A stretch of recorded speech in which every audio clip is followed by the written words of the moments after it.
Bonjour à toutes et à tous, merci d'être présents.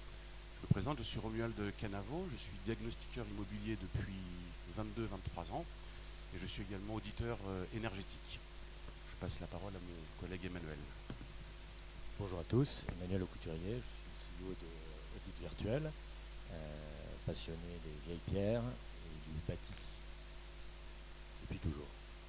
Alors, nous sommes ravis de vous présenter aujourd'hui notre conviction, c'est que le grand défi du bâtiment existant, le numérique dans le bâtiment, c'est aujourd'hui pour l'existant et non plus l'ancien, enfin pardon, je mélange tout, et non plus pour juste le neuf. On parlait du BIM pour le neuf, maintenant on peut parler du jumeau numérique pour le bâti. Et si les données étaient collectées, construites, collectées pour l'existant, ça pourrait servir de levier pour la suite. La modélisation du bâti, c'est plus un luxe, comme chacun sait, maintenant ça devient une nécessité opérationnelle pour la rénovation. Alors, le constat, c'est qu'effectivement notre parc est déjà bâti. En 2050, on peut dire que 80% est déjà bâti. Dans ce bâti, il y a 60% qui date d'avant les années 70 et 15% seulement qui est depuis 2005. Donc les normes ne sont pas du tout les mêmes, une grande hétérogénéité et ça complique considérablement le travail. Pourtant, il y a un grand besoin de connaissance du bâti.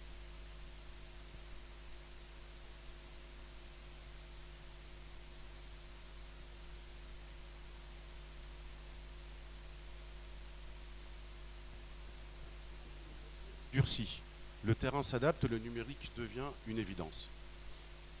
Depuis 2019, les textes s'accumulent. Le décret tertiaire imposant des réductions de consommation, le DPE collectif qui est devenu obligatoire en 2025 pour les copropriétés moyennes, et les logements classés en G qui sont interdits à la location et bientôt suivis des F puis des E. Et ce n'est pas fini. Audit énergétique pour les maisons, audit énergétique pour les immeubles, DTG, dossier technique global, plan pluriannuel de travaux, carnet d'information du logement. Tout cela ajoute de la complexité pour les gestionnaires, les syndics et les bailleurs.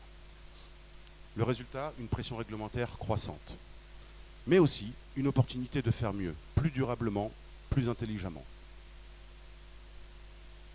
Une approche à deux niveaux.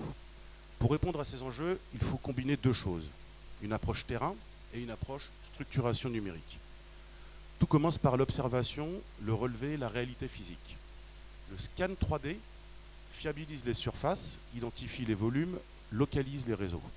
Les diagnostics, eux, apportent une connaissance réglementaire et technique. La modélisation assemble le tout, apporte une vision claire, partagée et évolutive. C'est une nouvelle forme d'état des lieux en quelque sorte, mais enrichie, connectée et exploitable. En deux, la donnée, une fois la maquette en main, on peut qualifier des équipements à partir du DPE, historiser les interventions et partager les vues 3D avec tous les acteurs, les gestionnaires, les techniciens, les artisans, les copropriétaires, les architectes. Résultat, un langage commun, une meilleure réactivité et une maintenance proactive.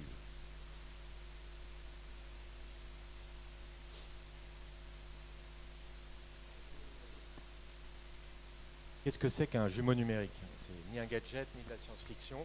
C'est un référentiel partagé, vivant, et consultable par tous, les gestionnaires, les maîtres d'œuvre, les copropriétaires, les artisans, etc. Voilà. Concrètement, comment on peut faire un jumeau numérique aujourd'hui? C'est tout simplement en commençant par un scan 3D. On obtient une maquette claire, visualisable, enrichie avec les données dont parlait Romuald tout à l'heure, diagnostic, les équipements, les historiques des interventions, bien sûr. On peut par exemple, comme ça, localiser un robinet d'arrêt dans un immeuble en copropriété. Souvent, personne ne sait où il se trouve. Retrouver la trace d'une panne, planifier une rénovation. Et on passe enfin d'un bâtiment subi à un bâtiment piloté. Voilà. Donc, un jumeau numérique, c'est une représentation fidèle, fiable dans l'espace, des données structurées, un outil collaboratif et finalement une base pour toutes les décisions techniques, budgétaires et réglementaires.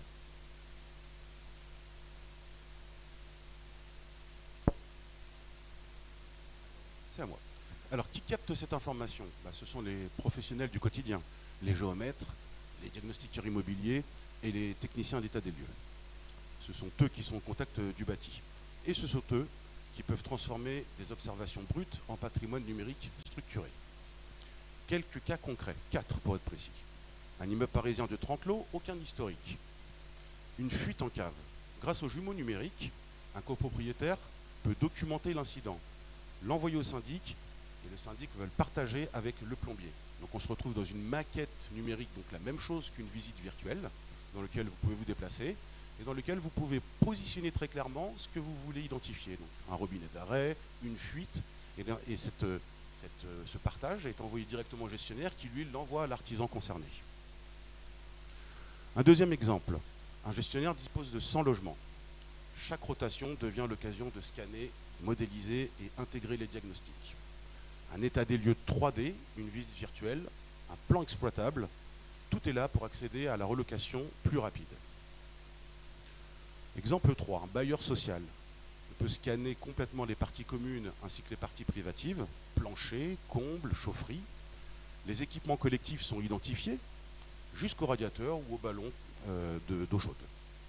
On a donc une meilleure compréhension, une meilleure maintenance.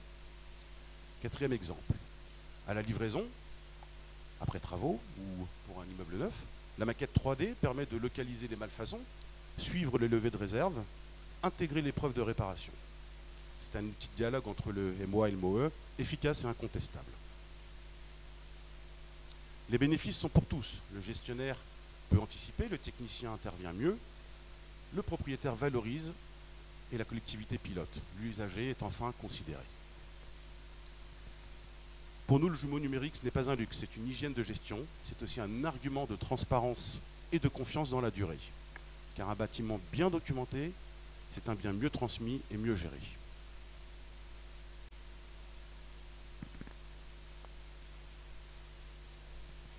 Alors pourquoi maintenant? Maintenant, la technologie est prête. Scanner, ça devient rapide.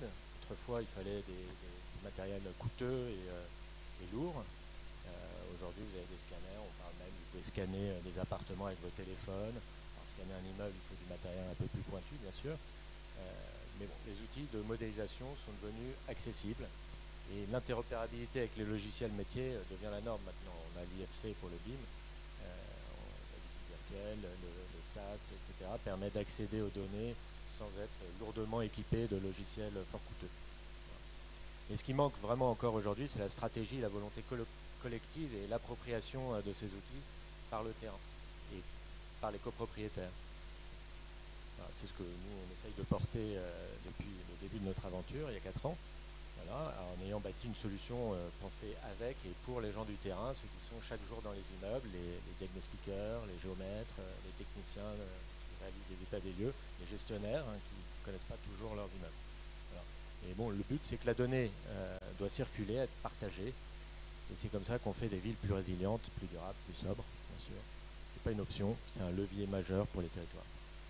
On voit d'ailleurs les grands mouvements aujourd'hui, le jumeau numérique des océans, dont on parlait la semaine dernière beaucoup, et même le jumeau numérique du territoire français, qui est en cours avec l'IGN, le CERMA, l'INRA, etc. Voilà. Donc le défi, vous l'avez compris, est plus technologique, il est culturel et stratégique. Et il faut oser modéliser maintenant l'existant. C'est possible, c'est utile et c'est rentable. Si vous avez des questions, n'hésitez pas. Et sinon, venez nous voir après sur le stand de W4. Merci beaucoup.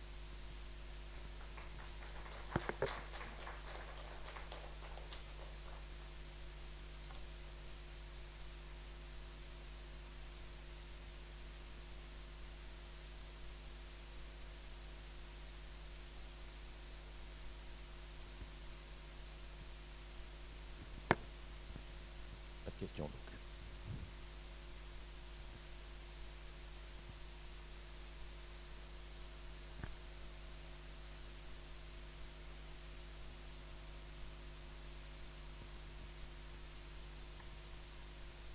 Bonjour, j'ai quand même une question. Cet investissement technologique du BIM, il a lui-même une empreinte carbone, alors que tout ça serait dans le but d'atteindre de zéro émission de 2050. Est-ce qu'on a déjà une idée de l'investissement? Est-il plus profitable que de ne pas le faire?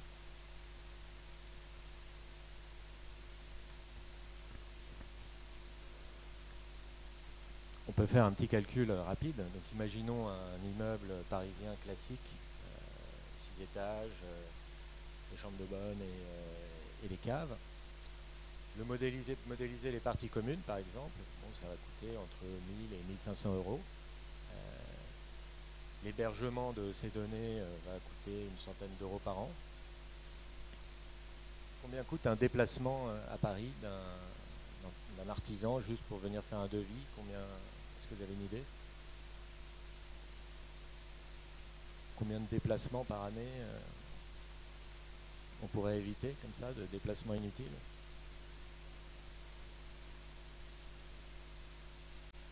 5, 6, 10. En fait, ça va très très vite. Éviter de se déplacer, éviter de perdre du temps. Quand vous devez réunir 3-4 personnes au même endroit, c'est très compliqué, à la même heure. Donc là, vous pouvez vous réunir à distance, en visio. Alors évidemment, tout ce qui est numérique a une empreinte carbone.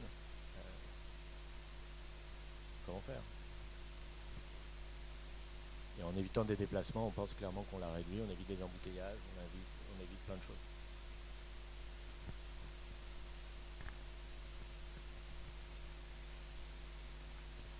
Vous dites 1000 euros de scanner un immeuble haussmannien, j'ai beaucoup de mal. Vous vous promenez avec votre iPhone dans toutes les pièces. Bon, pour un immeuble, on parlait des parties communes, donc c'est-à-dire tout ce qui est couloir, escalier, locaux techniques, cave, les parties communes d'un immeuble haussmannien de 6 étages classique avec une trentaine de lots par exemple. On est entre 1000 et 1500 euros pour aller capturer cette information initialement. Et ça, vous le convertissez en données ICF, c'est ce qui va faire le jumeau numérique. Alors, un jumeau numérique, c'est pas forcément de l'ICF comme type de fichier, ça peut être des plans, ça peut être une visite virtuelle. Un jumeau numérique, en fait, c'est la réunion au même endroit de toutes les informations possibles d'un immeuble, d'un bien quelconque.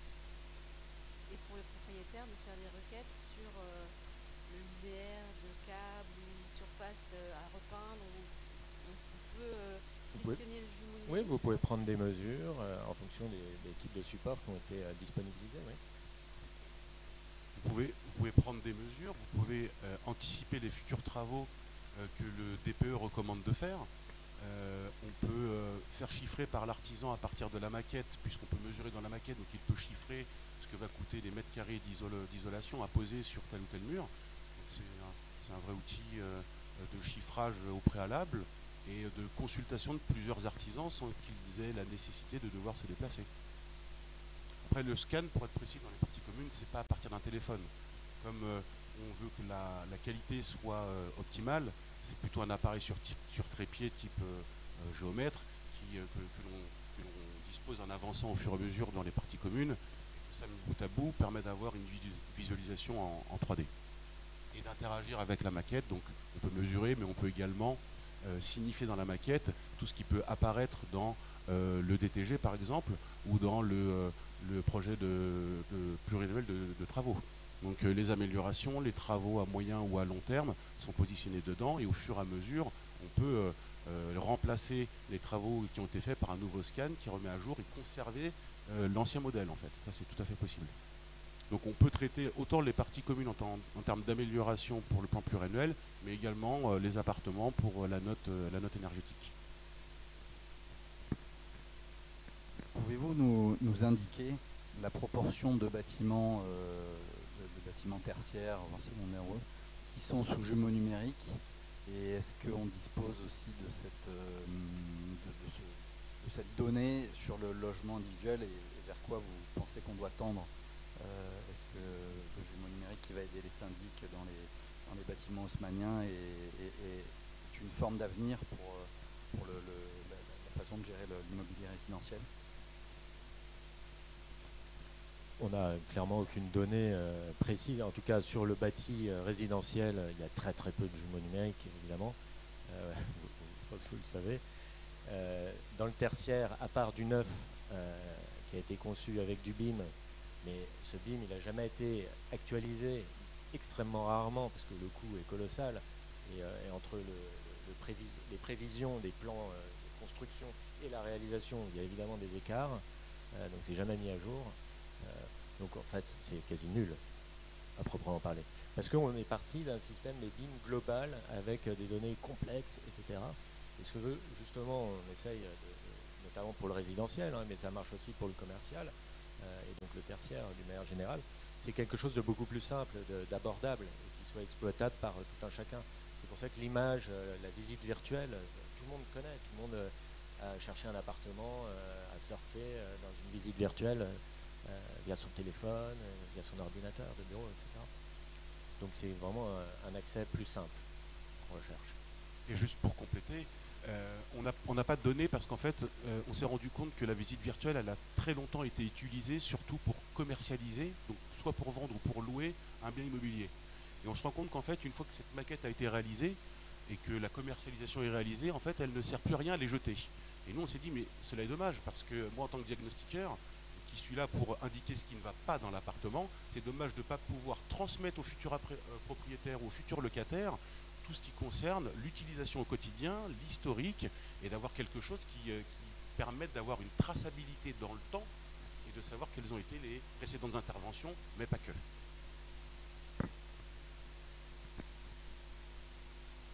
Ça réduit encore l'empreinte carbone, puisqu'on pourrait réutiliser justement ces vieilles visites virtuelles jetées après la commercialisation.